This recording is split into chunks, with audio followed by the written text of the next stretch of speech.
think we should not forget to mute ourselves, actually, when not speaking.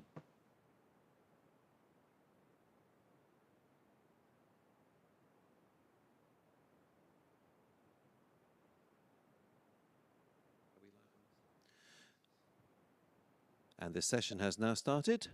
And over to you, Bess, to begin the session. Okay, thank you. Welcome to this session organized by PBL, TERI, NEDO, and IIASA. And let me start sharing my screen to show you quickly the program of what we have for you today. So for today we're going to zoom in from global to local almost. We start with a brief global framing and then go towards national level scenarios.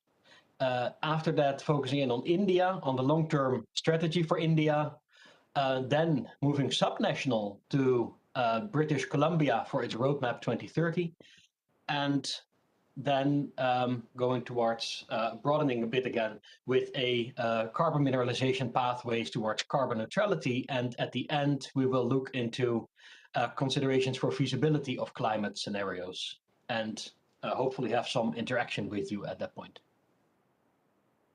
But first, to frame this session, on the global level, it's quite clear that we need a rapid transformation to net zero emissions in order to limit warming to 1.5 degrees. The remaining carbon budget for 1.5 degrees that was set by the latest IPCC report basically is 500 gigatons CO2 for a 50% chance to staying below 1.5 degrees, or 400 for a 66% chance of not exceeding it. Even though there are wide uncertainties, it is clear that at a current emission rate of about 40 gigatons per year, we are very quickly burning through this remaining budget for 1.5 degrees. And historically, there have been two different perspectives, basically, on how we can meet these scenarios. The conventional approach would be to overshoot the target, and by the end of century, come down again, and basically focus on the year 2100 as the year in which we want to reach 1.5 degrees. But we recently had a research initiative where we explored a rapid transformation to go through this transition fast by scaling up technologies and demand-side behavior changes on the short term, but then after making it through that transition, actually stabilizing at net zero societies. And we did a large comparison effort here as part of the Engage project with 9 leading research institutions, and we did a very systematic exploration of this scenario space, basically trying to find out the difference between the traditional red lines that you see here with the red arrow on the left graph, where you would overshoot the target and have to come down with negative emissions in the second half of the century, or by increasing the pace of the transition now and stabilizing at net zero. And what we find in these scenarios, in terms of carbon neutrality, that there are, if we look across sectors, that there are some sectors that can go negative, that will then compensate for sectors that remain having positive emissions. And across all of the models and scenarios explored here, it's always the same sectors that go negative and the ones that stay positive. It's generally energy supply, the power sector, and land use sector that are having negative emissions on the long run, and end use sectors that keep their positive emissions. We see a similar picture basically on the regional level, that once reaching net zero scenarios, there are some regions that have a larger potential to go negative than others. And for example, we consistently see Latin America and the reforming economies, the former Soviet Union, etc., to be negative, and some others like Asia and the Middle East and Africa actually to be positive towards the end of century in the carbon neutral society, whereas some like the OECD actually can flip sign sometimes. That is the big global picture that we wanted to set you up with. Now we move on to the next speakers. Detlef van Vuren and Helene. Sorry, I'm losing track here. Yeah. Helene van Soest, who will move into national level scenarios that will explore how to reach carbon neutrality. You need to unmute, Detlef.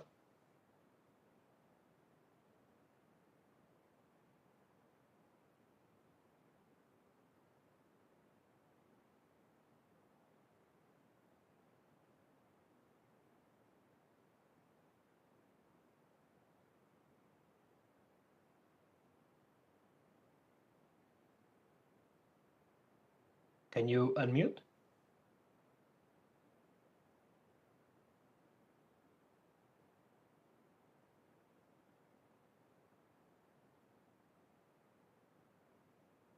Or have we partly lost you? Seems like the studio needs to give permission to Detlef van Vuren to. And Helene, this is Spike in the studio in Glasgow. You are now live.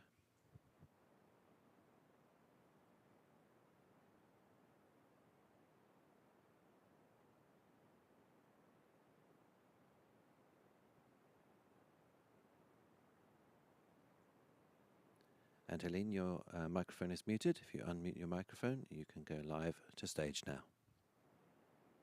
Thank you, but I think we would like to unmute Detlef first. Can you do that, please?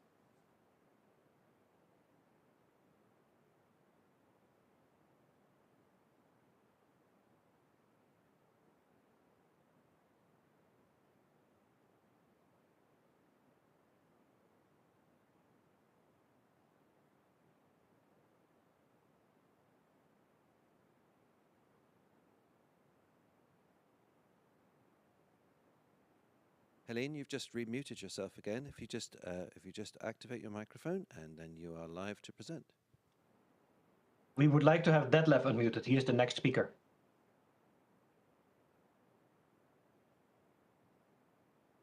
Should I go first? Otherwise? Yeah, go ahead, Helene. Okay.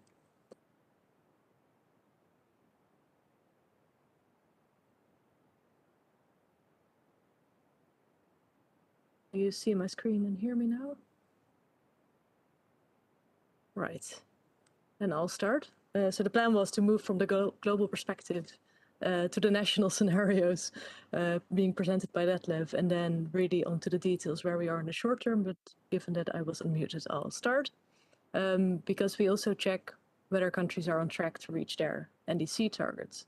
And this is important. We're speaking about the long term here, but of course, this needs to be connected to the shorter term NDC targets and even to shorter term action in terms of climate policy.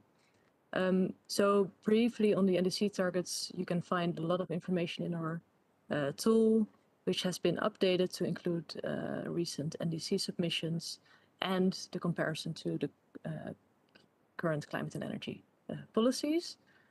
Just to bring this to your attention, but I'll focus mostly on the quantification of current policies to see whether countries are actually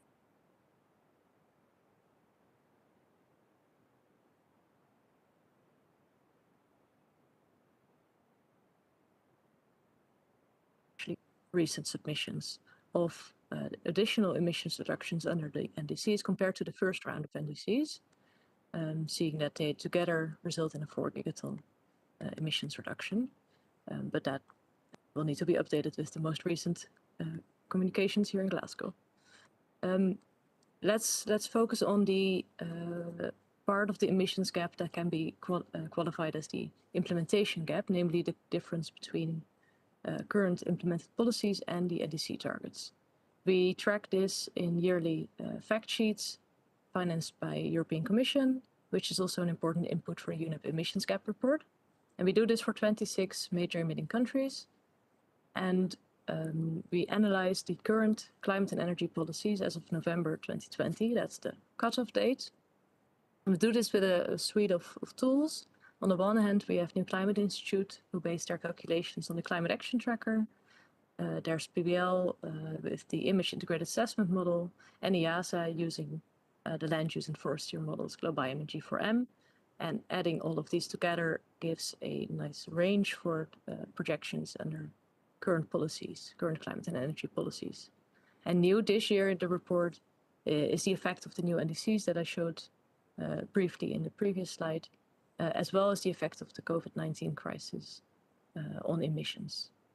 And just to move to the key findings directly, these are the projected 2030 emissions under current policies relative to 2005. Red is an increase and blue is a decrease. So you see that in many of the countries analyzed, emissions are actually projected to keep increasing under current policies, whereas for more developed countries, they are projected to decrease. This is the high-level overview of whether countries are on track to reach their targets. And this is too small to read probably, but I'll give you the headlines. Many of the countries that we have analyzed have submitted updated NDCs, and of those 26, 16 are on track, so over half are on track to reach their previously submitted NDCs, so their Paris targets. If you look at the new or updated NDCs, only 10 are on track, but that's because many of these targets have been revised such that they are more ambitious. So that's the overview across countries, and let's move into the country detail now. So Brazil, for example, this is one example that you would see in the fact sheets report, where emissions are plotted historically in the black line. The blue range gives the emissions under the current policies. The purple dots give the NDC targets, and then the light purple is the old one, dark purple is the new or updated NDC submission. And here you basically see that with the current policies, Brazil is projected to be on track to meet the NDC target, but this NDC target has been revised such that emissions are expected to be higher than they were in the first NDC submission. The really latest NDC announcement of Brazil is not incorporated here yet. So this still takes into account this 43% reduction. And these are then the policies that are actually considered in the blue range. At least these are the high-level ones. We have more details in the fact sheets, but that doesn't fit in one sheet. So, for example, renewable targets, policies in the transport sector, Brazilian Forest Code, and other land use and forestry policies. Moving on to China, we see that China is on track to meet the NDC target of the latest submission, and incorporating many of the policies across sectors, including car standards, industry policy, buildings sector, forest cover, etc. For the EU then, the EU is projected to overachieve the previous NDC target and would almost meet the new one, which is quite significantly more ambitious, with a 55% reduction by 2030. This incorporates all of these policies on the EU level. It does not incorporate yet the Fit for 55 package. That was beyond the cutoff date of this report, so that would bring it probably closer to the NDC target. For India, which we'll hear more about later, in our calculations, India is projected to overachieve the NDC. There could also be that the NDC could increase its ambition. And the policies included there are for renewables, for industry, the afforestation, and more. And finally, for the USA, we see that actually more policies needed to reach those NDC targets. And we all know that that is work in progress, but that's not current in policy yet, which is defined here as being adopted by the government. So these announcements and plans have not been considered yet in these projections. And that's just a snapshot of the country progress. There's more countries in the fact sheets. The links are included here. And now let's see if we can move to that left for the net zero scenarios, also on the national level. Yeah, I hope so. At least probably I I'm audible this time, right? Thank I you. hear you. Yes, I do hear you, Detlef. Yeah, okay, then I'm going to see whether I can share my presentation.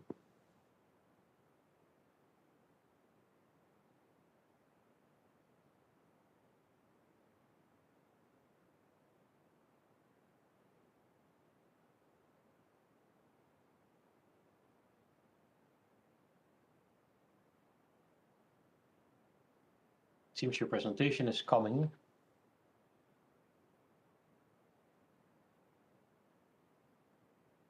Should be there now. Yes, not in full screen yet.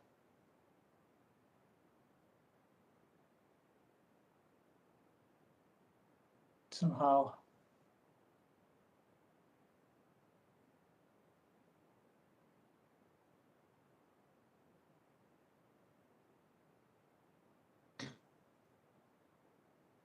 And I have no I don't idea. know whether the studio needs to also give you presenter permissions to No, that's actually. not the problem. The problem is here.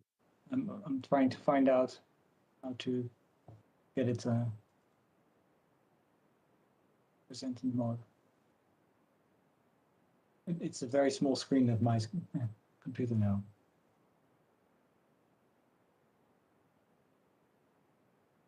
If you are able to share the presentation from the Google Drive, it would be great.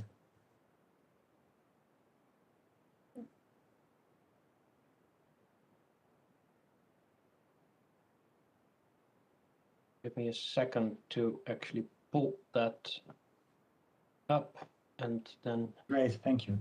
hear that for you. Then, yeah, so my presentation actually is a little bit in between the presentations from Bas and Helene. Can you move to the next slide? So when Bas was presenting, he was showing the analysis that we usually do with global models, where we are looking into pathways that could bring us to 2 degrees or 1.5 degrees. And there's a lot of analysis done with global models. I think the SR 1.5 analyzed a couple of thousand scenarios. And we know quite a bit on these pathways, and among others, that going to 2 degrees and 1.5 degrees means that we have to go to net zero. And Bas was already showing that there are different pathways to get there. But in the end, it's interesting to look at the global perspective because it relates directly to Paris, but implementation needs to happen at the regional level. If you go to the next slide. And then Helene was already indicating that if we do this analysis, that with global models, that we find that the NDCs, if you implement them and if we add them up for all countries, that they don't reach the level that is needed for 2 degrees or 1.5 degrees.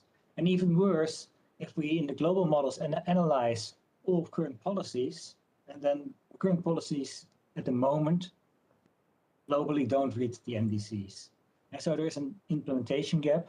We're not implementing the NDCs yet. There's an ambitious gap. The NDCs are not ambitious enough yet to be leading to the Paris targets. Please, next slide. So we can do that analysis with global models, but because they have regions, but they lack legitimacy in the country itself. It's much more interesting in the end to look at the Indian results with using Indian models, and they also lack detail. And so that's why in Engage, but also earlier in previous projects like Commit, we are working together with global modeling teams and national teams and to do joint analysis of similar goals and to find out what we can learn from that analysis. And I think the really nice thing is that it means that countries that are informed by national teams do get quite similar analysis results. And so the Indian government would be getting results from the Indian modeling team that has been working together globally. So at least the results are not influenced by methodological differences. Can you go to the next slide? Yeah, and we in Engage defined a systematic protocol to do that analysis. And it's quite difficult because it means that we're not only looking at different countries, we're also looking at different models in different countries. Next hit, please. And so what we wanted to do is to, first of all, with all the modeling teams, ask them to run a current policy scenario. We also wanted them to look into the NDCs of their own country. And then we asked them, run systematically reduction targets in 2050. Please run a 50% emission reduction target. Please run a 100% emission reduction target if it's feasible in your country. And also run a net zero systematic run where we actually had specified the net zero years differently for different countries. Next slide, please. And we have modeling teams from all over the world. So we have teams from Brazil, we have 2 teams from China, 2 teams from India, 3 teams even from Japan, 3 teams from Korea. And so all these teams collaborated in implementing this protocol.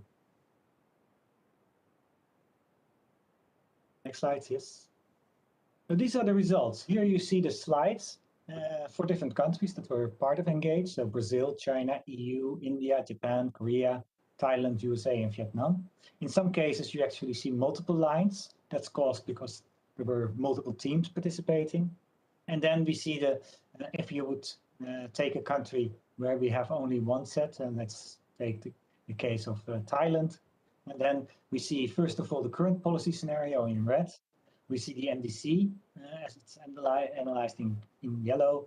And then we see the mitigation targets that we asked them to run, which were the 50% emission reduction, 100% emission reduction, and the stylized net zero run. And that was done for all these different models. And so we get a very rich set of country-specific scenarios that we can use. Next slide, please. And we can then add them up again and do the same type of analysis that what Helene was already presenting, but that was based on global analysis. We can now do it also based on the national models and analyze at the global scale what the results are. It actually more or less confirms the same picture, that we have the current policies still having a slight increase. The NDCs, we normally with the global models find somewhat a little decrease. Here it ends up in a slight increase. And then we have the mitigation scenarios. Please, next. And yeah, the nice thing is that we can then analyze these national emission gaps. So we can look at where do the NDCs end up, where do current policies end up, and typically we would find that the current policies would be somewhat above the NDCs, and that there is still an implementation gap that needs to be filled in the different countries. Yeah, so here on the x-axis you see the different countries. We see the results for CO2 in the upper panel, the results for greenhouse gases in the lower panel, and then the different models. And again, for some countries we have multiple model teams.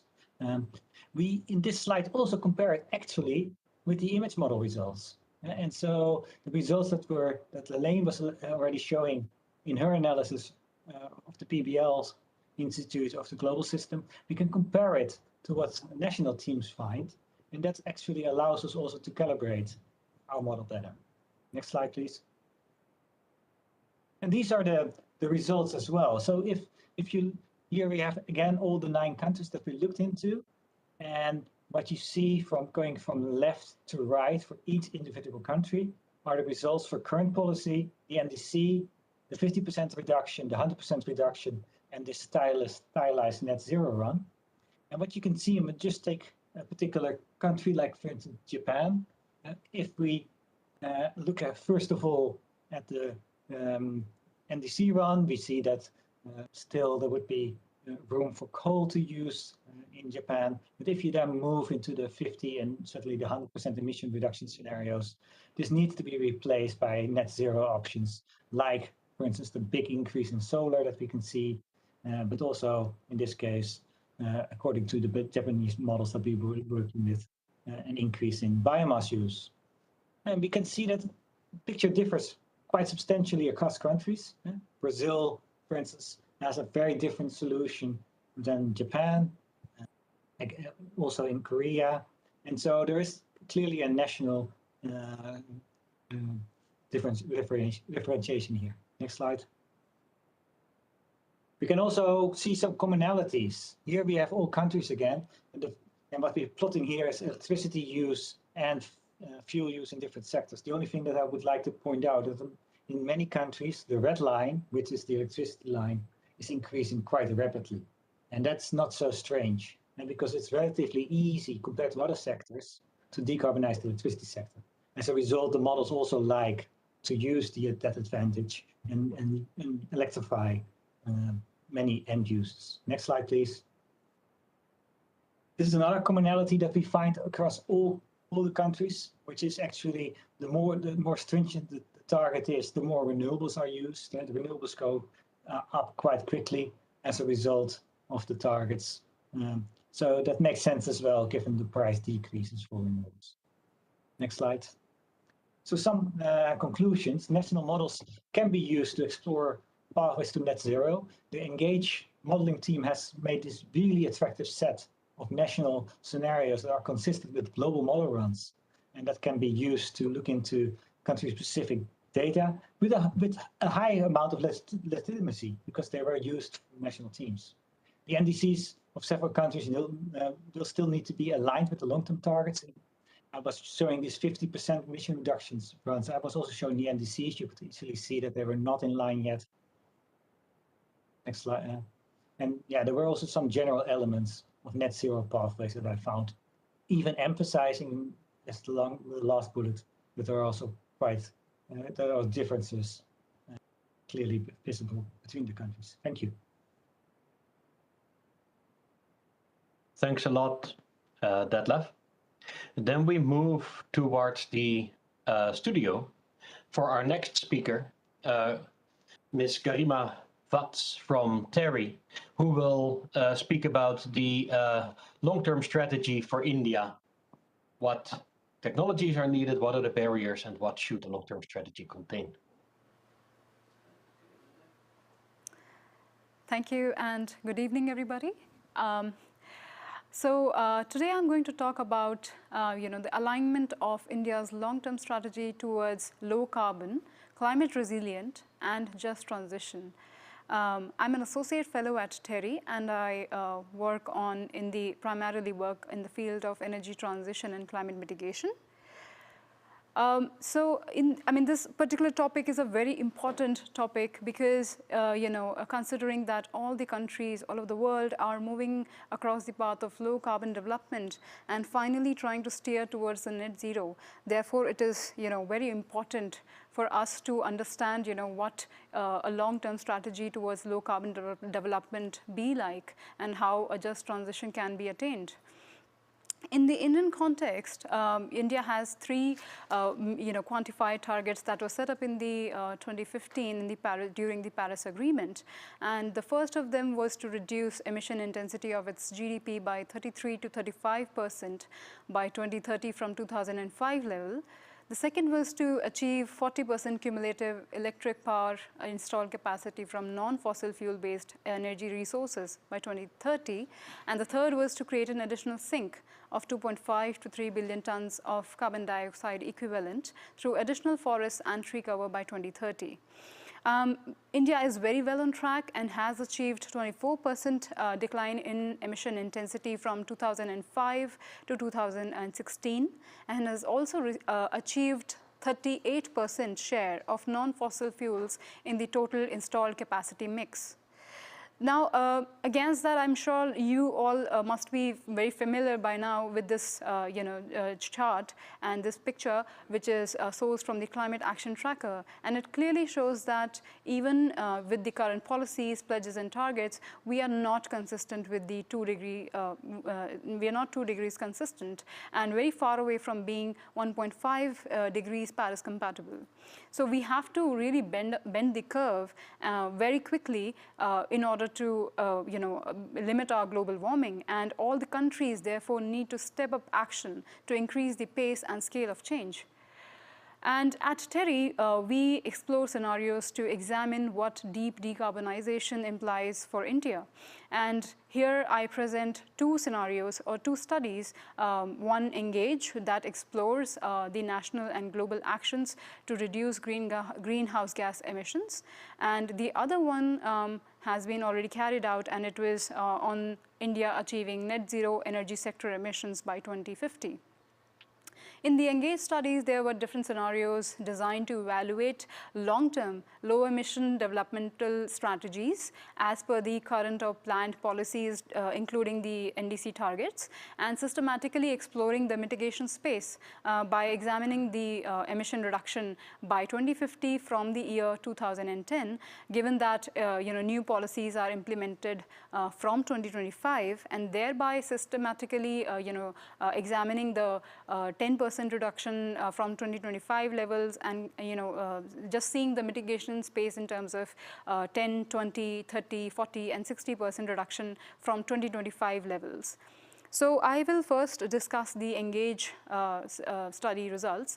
And here you see that in this picture, you see that these are the scenarios which were developed in the study, and the blue line indicates the BAU scenario, and the red and green indicates the ones below the BAU indicate the current policies and NDC scenario. So it clearly shows that we have been able to make quite a lot of emission reduction with the introduction of NDCs, and NDCs have clearly helped us in emission reduction.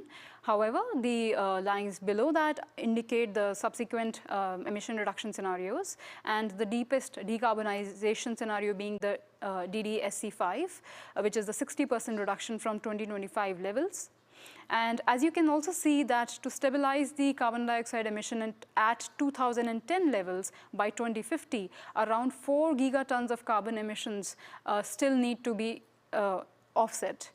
And this can be done by electrification of end-use services, aggressive renewable energy deployment, and that is the key to plateau these emissions. And deeper decarbonization will require large-scale transition to fuels like hydrogen, I would say green hydrogen here, and biomass-based energy. And for the large scale of electrification, will also require battery storage to play an important role. And natural gas is likely to play a role as a transitioning fuel. And after that, I would talk about the role of electrification. Not only it is an enabler of efficiency gains, but it also acts as a potential decarbonization strategy across different sectors of the economy. Such as in the agriculture, we look at electrification of water pumping, electrification of tractors, which is a limited application due to the horsepower requirements of tractors. In the buildings, it is a very highly, buildings which are both residential and commercial are highly amenable to electrification, also provided that cooking also shifts towards electrified. And in the industry sector, we look at electrification of non-core industries and the shift away in the core industries from fossil-based captive power towards grid electricity. In the transport sector, we look at electrification of different vehicles, except in the heavy commercial freight segment, there is a limited application, and which due to the heavy trucking, for example, is constrained by the use of electricity or electrification, and therefore we will have to rely upon alternatives like hydrogen, or in the meantime we can rely on LNG, but ultimately we could rely on hydrogen as a decarbonizing fuel, biofuels as a decarbonizing fuel for a transport sector. And therefore, electricity, also to mention that electricity-based end users also bring in efficiency gains as compared to their counterparts. So now I'm going to focus upon the sectoral graphs, and you can see in the industry sector, for instance, if you see the 2051 the charts, you can see in the current policy scenario, it is heavily dominated by coal. And while in the deepest decarbonizing scenario, there's a diverse mix. Although the use of coal has not still ended, but it is likely to be constrained by technologies, especially in the steel and cement sector. However, the decarbonizing fuels include biomass, hydrogen, grid electricity, and natural gas. So in the transport sector, likewise, we see that the current policy scenario is heavily dominated by petroleum fuels. But since there are fuels that can completely decarbonize the transport sector, and technologically this sector can be decarbonized with the help of electricity, hydrogen, and biofuels. However, we need to ensure that there is ample of biofuel availability. Then we talk about the power generation, and the power generation in the current policy scenario is again heavily dominated by coal. But as we move to the deepest decarbonizing scenario, solar and wind are likely to play a very important role. And with higher electrification of demands as envisaged in the deepest decarbonizing scenario, we would still may require some level of fossil-based capacity for grid flexibility. However, the demand for these fossils would also depend on the progress of storage technologies. And therefore, efforts will need to be focused upon RE integration, battery storage, and with a sense of urgency. So now talking about the outcomes from the net zero analysis for India's energy sector by 2050. This scenario shows the outcomes which are very similar to the ones which were obtained in the ENGAGE project, a deepest decarbonization scenario, which was a 60% reduction from 2025 levels. And according to this graph, you can see the blue line is the BAU. And you can see that in the net zero scenario, basically the objective was to see the technological feasibility of the India's energy sector to completely decarbonize by 2050. What we observe is that even by 2050, despite pushing all the limits, in terms of energy efficiency improvements, in terms of shift towards, decarbonizing fuels and technologies, some residual emissions still remain, which are of the order of 1.3 billion tons. And therefore, we have to rely on carbon sequestration options, such as, reforestation, wetlands, agroforestry, blue carbon, CCS, CCUS. They need to be, considered to be able to achieve a net zero emission level. So what does a net zero for India's energy sector mean? It would mean a drastic shift from different processes and fuels and technologies, and it would also mean a behavioral shift, for example, in the terms of electric cooking, towards electric cooking. So, it would entail a lot of behavioral shift, move towards efficient appliances and, electrification of many end users. So all that in the background of, will still, there will be still some emissions which will be, remaining in the energy sector, and owing primarily to the industry sector, and to be very specific, the steel and cement sector are likely to face constraints. And a small contribution is expected from the power sector, however, will be contingent upon the progress in battery storage. Now at the COP26, India has again made some more ambitious announcements, and has increased its climate ambition by announcing also the net zero commitment by 2070. And there's another commitment of achieving 500 gigawatt installed capacity by 2030 through non-fossil fuel sources, and to fulfill 50% of the country's energy requirements from renewables by 2030, and to reduce 1 billion ton of carbon emissions from the total projected emissions by 2030. And finally, the emission intensity reduction of the order of 45% from what was 33 to 35% earlier in its economy by 2030 from the 2005 level. Now, well, when these targets are very well aligned to the global needs, but are quite challenging for India, and definitely will require a lot of global technological cooperation and additional financing requirements. And also, there would be a need to, some dramatic shift also in terms of policy approaches, and innovative decision making will be required to address and enable such transformational shifts. There are also opportunities in the meantime for India to move ahead. Climate policies can be very effective, if they are integrated into broader developmental plans, and they could be strongly tied to the developmental policies and focus on enhancing socioeconomic and local environmental benefits.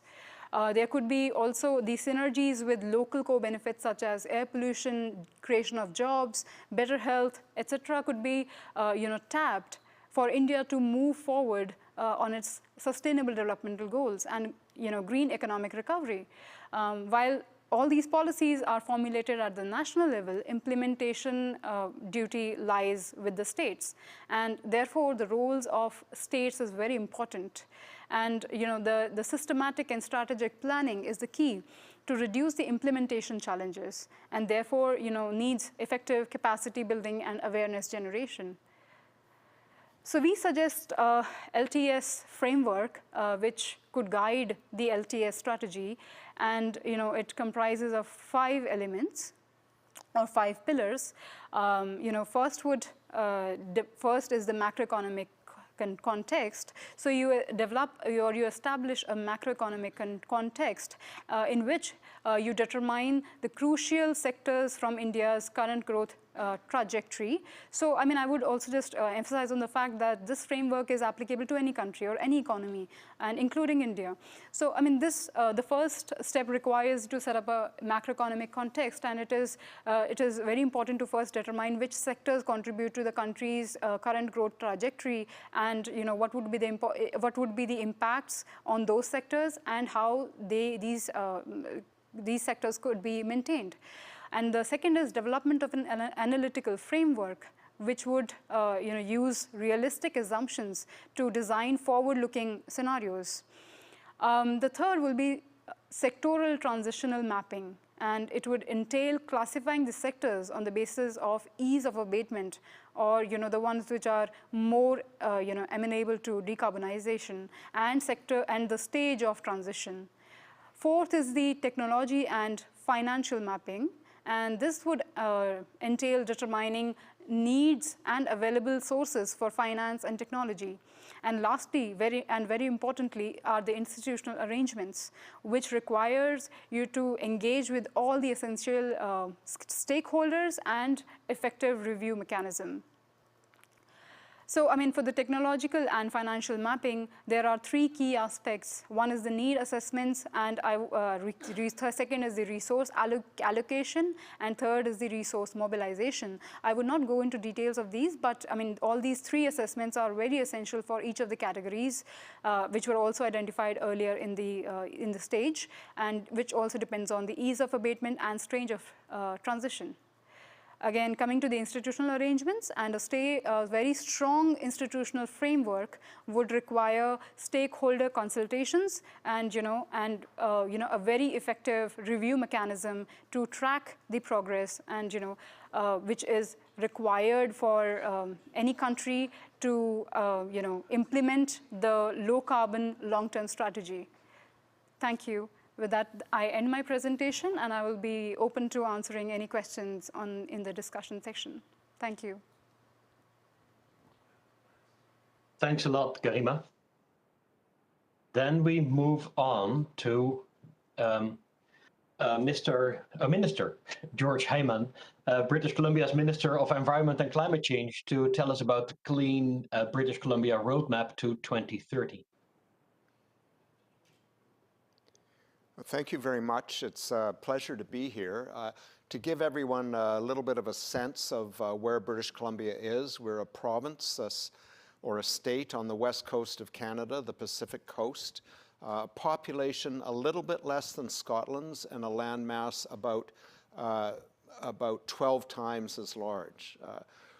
British Columbia has had a carbon tax, the first carbon tax in North America, for 13 years.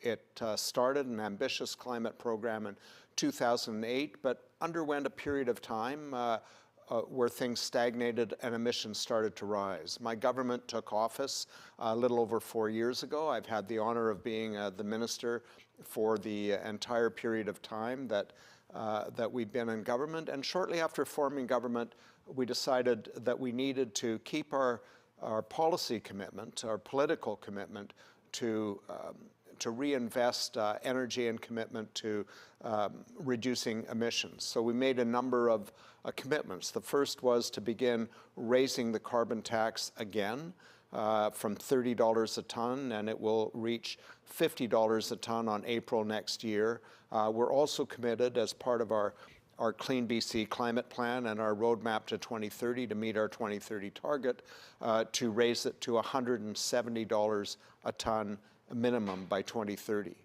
We also introduced legislated targets of reductions below 2007 levels. Our target for 2030 is a 40% reduction, for 2040 a 60% reduction, and we legislated an 80% reduction for 2050, but since then we have committed to net zero by 2050.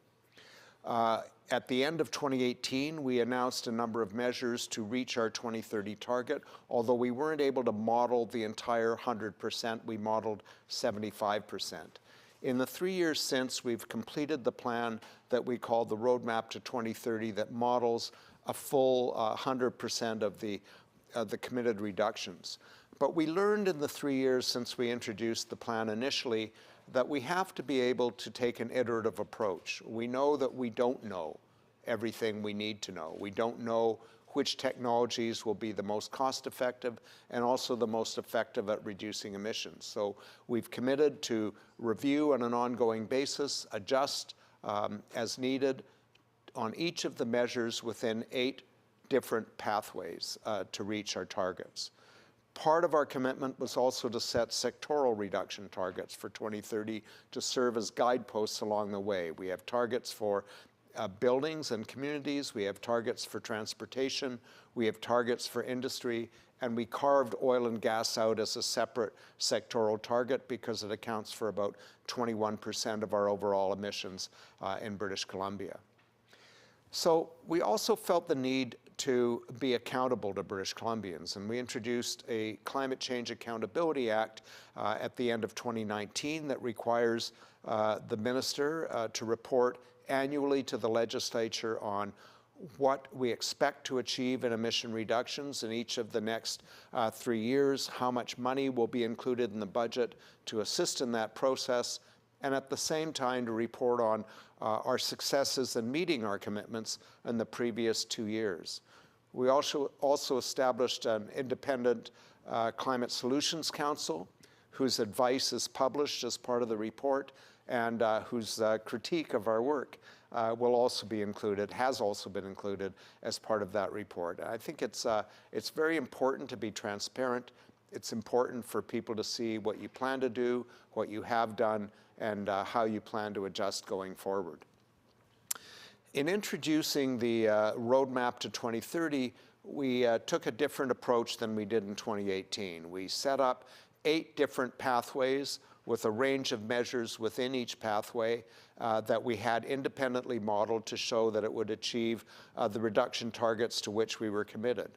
But we also know, as I said, that we will have to adjust. Nothing quite ever works out the way we expect it to, so we have a commitment on an annual basis to take the iterative approach I mentioned and ensure that we're adjusting and focusing on those measures that have been most successful. Just as we were taking the measures that have been most successful since 2018 and increasing our ambition, as well as introducing new measures. So, for example, we introduced the first, I believe, legislation in the world that mandated a particular percentage of new light-duty vehicle sales to be zero emission by a particular date. And we had several targets. We had a target of 10% by 2025. It's 2021. We're already slightly over 12%. So that is an area where we've been successful, and we're in fact increasing our ambition in this roadmap to 90% by 2030 and 100% by 2035. We're also taking action in a range of other areas. We are putting a cap on emissions from natural gas utilities. We're also introducing changes to the building code to ensure that all new buildings are zero carbon by 2030, and that all new space and water heating installations will be the most efficient possible. We have a sectoral target of a 33 to 38% reduction in emissions from the natural gas sector overall by 2030, and we will be taking measures in cooperation with industry, in cooperation with Indigenous nations within our province of British Columbia, and regulation where necessary to reach that target.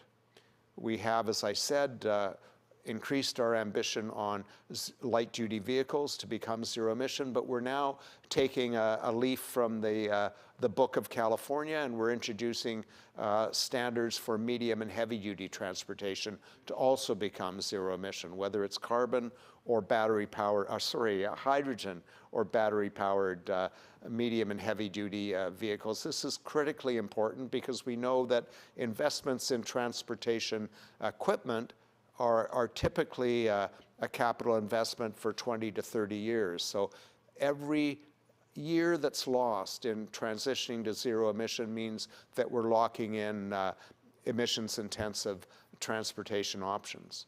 We have a commitment to increase investment in public transit as well as in mode shifts for transportation, whether it's from personal vehicles to public transit or to cycling or to walking. We have targets set for each decade leading up to 2050, and part of that is working with local governments to ensure that we design compact communities with employment opportunities clustered around those communities, as well as transit hubs central to those communities. That is what is going to make a tremendous difference both in how people live as well as the transportation-based emissions. We know that some of the best leadership comes from local communities within our province, whether they are big cities like Vancouver or smaller communities like Prince George, Kamloops, and Kelowna. So we're committed through our Clean BC Communities Fund to investing in infrastructure, in changes in energy use in these communities, as well as providing a new fund that we'll be implementing next year that supports the climate actions of local governments. We know that British Columbians expect strong action. We know that we can do it in British Columbia while maintaining a healthy economy. As I mentioned, we've had a carbon tax for 13 years, and we have Canada's strongest and healthiest economy. So for people who think that putting a price on carbon is a damper on the economy, we want to demonstrate that that's not true. That in fact, in a world where global investors are looking for companies that are committed to net zero, we want to show that a jurisdiction like British Columbia that has government policies that are focused on emission reductions and companies that have been reducing their emissions for a number of years in order to not have to pay a higher carbon tax can succeed, can thrive, that we can attract investment, and that we can meet the targets that are our share of the global reductions that we need to make. Thank you very much. Thank you very much. Those are very promising plans for the region of province of British Columbia. Then we move on to a video that's been pre-recorded and should be played from the studio from Mr. Takashi Wada from NEDO, and then followed by a speech from Mr. David Sandlow, also from NEDO in Japan, about carbon mineralization. Hello, everyone. Thank you very much for joining our event.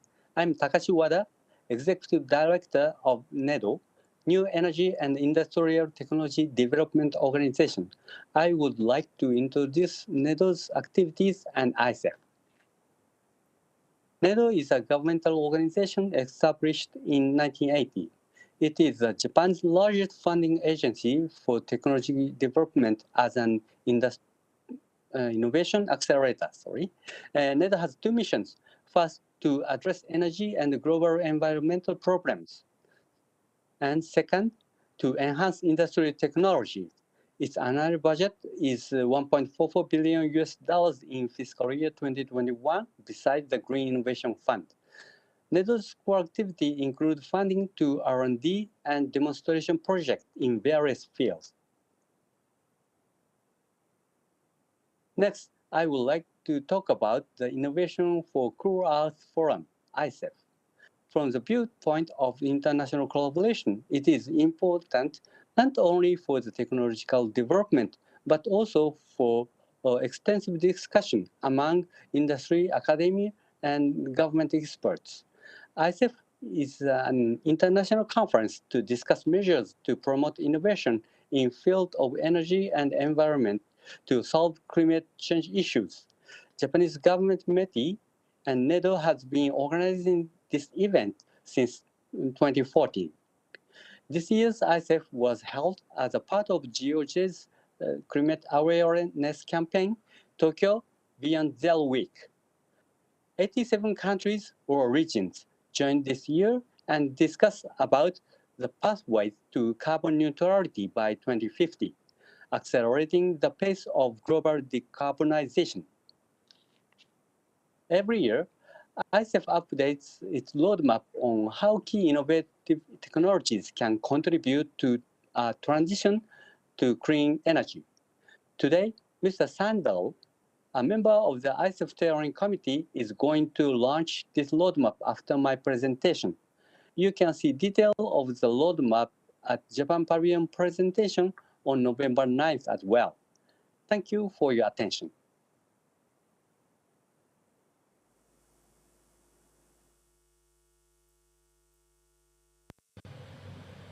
Thank you, and hello.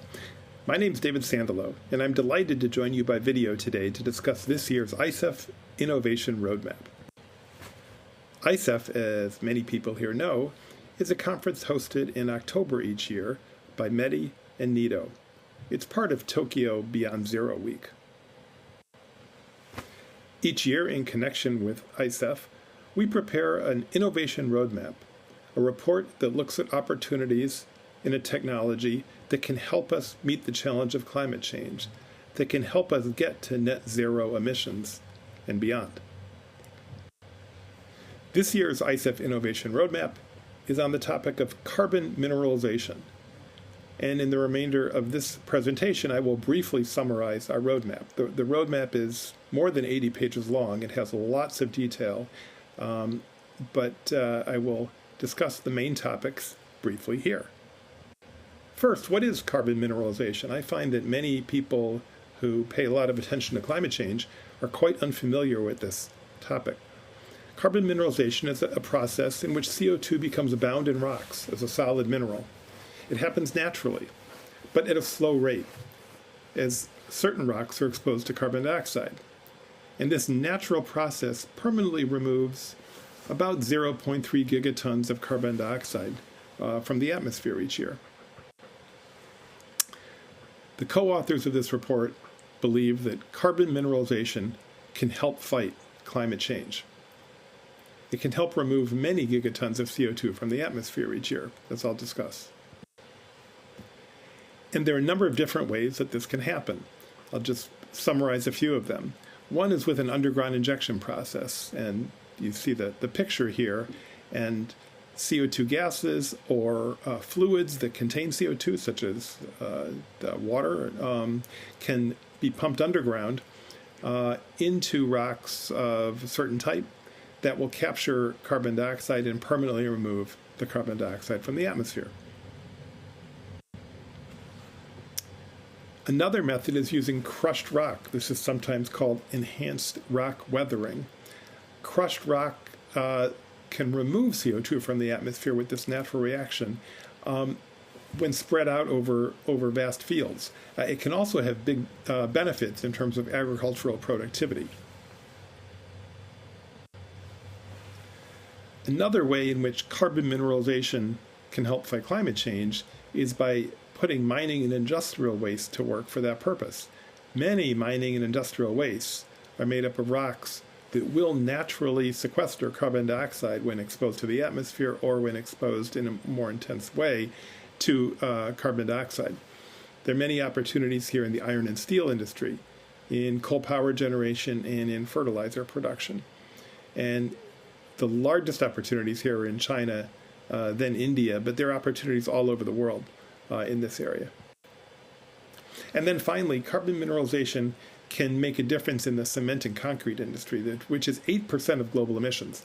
But mineralization processes, which are sometimes known as carbonation here, can reduce these emissions and offer important opportunities for the cement and concrete industries to become net zero. A key point, carbon mineralization resources are spread out all over the world. And here's a map that shows them. They're really on every continent in many different places in many different countries.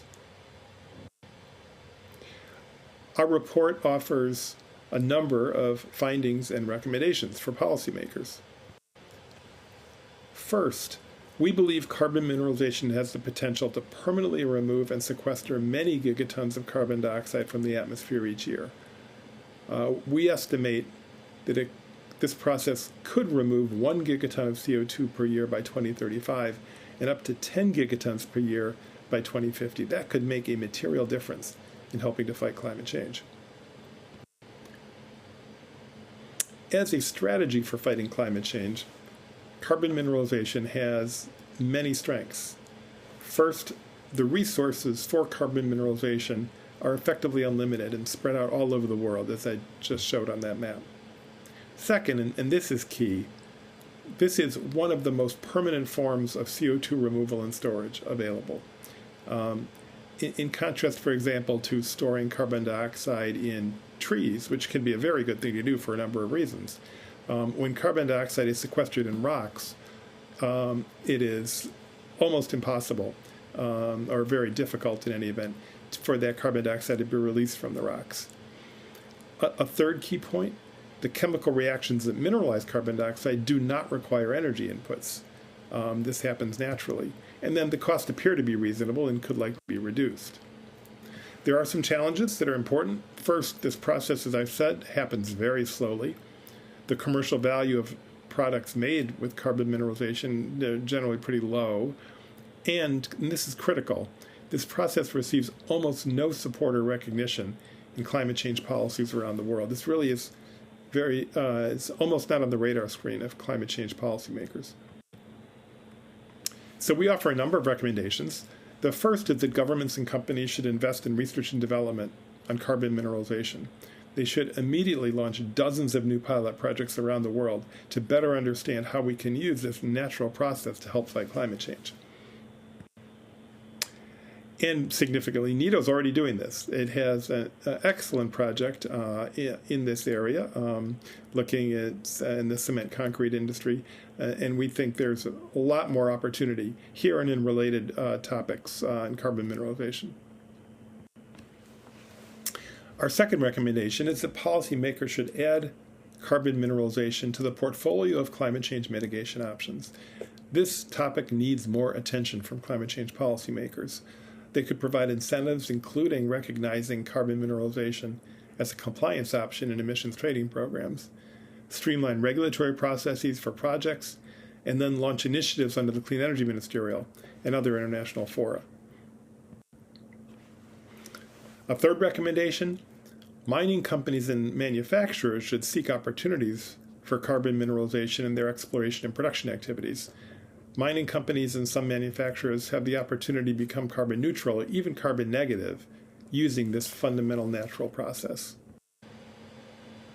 So in conclusion, carbon mineralization is a process in which carbon dioxide becomes bound in rocks as a solid mineral. It can help remove many gigatons of CO2 from the atmosphere each year. The next step is launching dozens of pilot projects worldwide, and policy and corporate leadership are essential. If you'd like to know more, please come to our release event at the Japanese Pavilion in COP26 on Tuesday, November 9th from 3 to 4:30 p.m. Thanks to Mehdi and NEDO for the support of this work. Thanks to all of you for listening. Look forward to seeing you in Glasgow in the week ahead. All the best.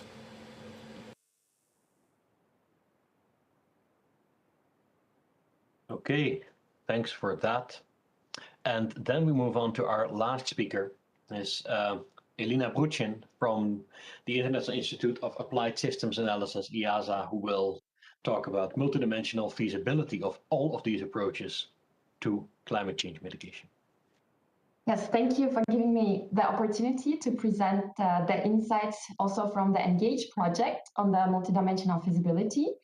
And my name is Elina Bruchin, and I'm research scholar at IIASA, as mentioned, and the insights that I present today are based on the two papers that you see here on the slides.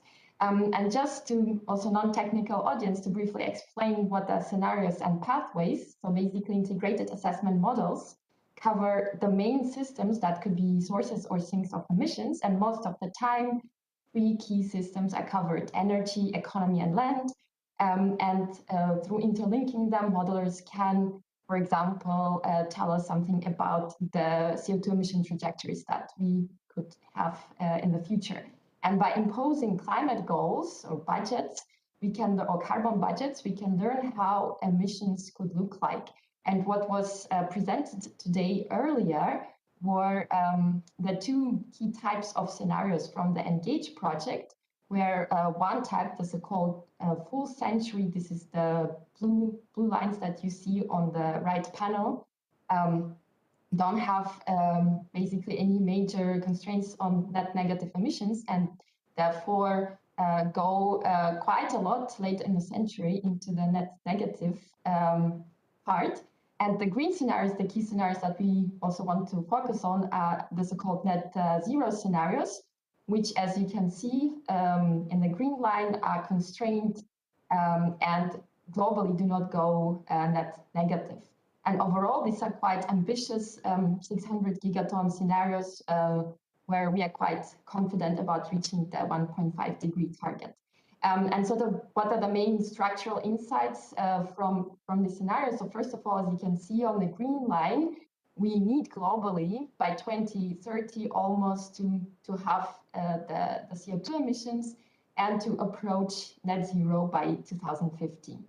And so what can we say about the multidimensional feasibility of this scenario? So one of the key strengths of the ENGAGE project is that natural scientists and social scientists try to work together and to find ways to systematically assess scenarios in terms of their real world feasibility. And what we can see from integrated assessment models are the variables that they report from these three key systems that I discussed before, so energy, economy, and land. And they report also some of the key indicators. For economy, we could check the carbon price trajectories. For energy, we could check the final energy demand trajectories, and so on. And so this is one of the key elements then that we use to link these scenario values to the real world data.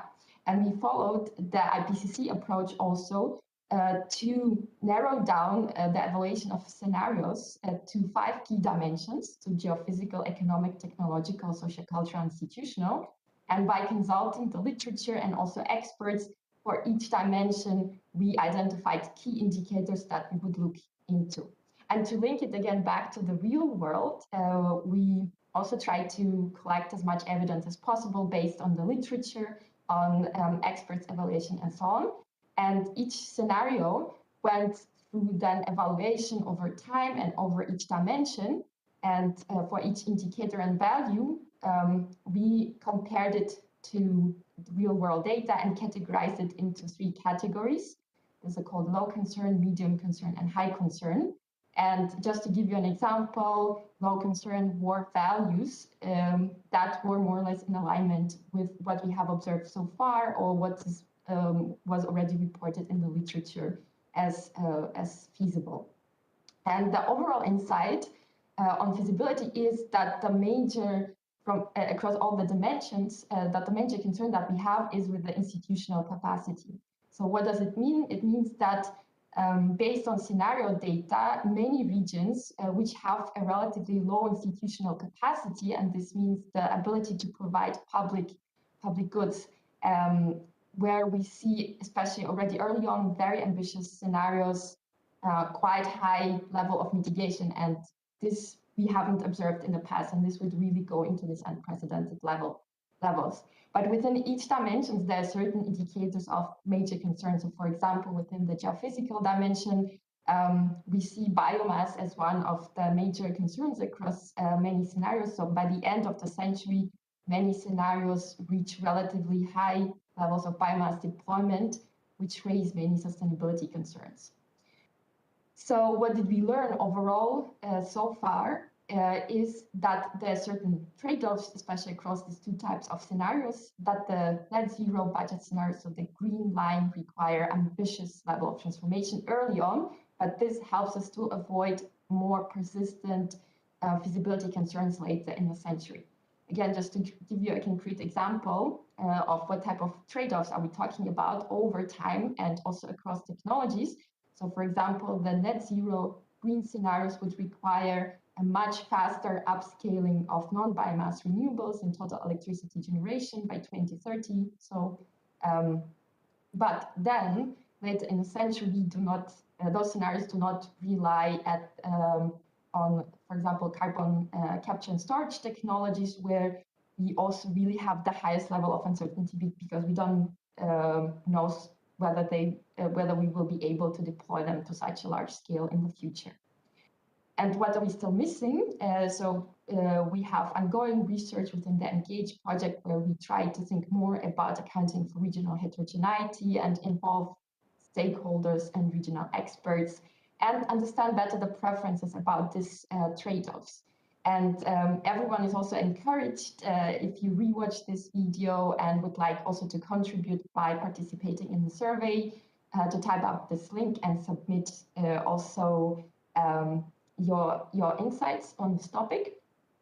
But generally, so far, for example, from one of the latest stakeholder meetings, we see that for India as a region, for example, stakeholders expect higher levels of CCS to be plausible as compared to scenarios, but are quite concerned about relatively low energy demand compared to their expectations. And interestingly, so far we are also trying to find a way to measure the preferences regarding the trade-offs.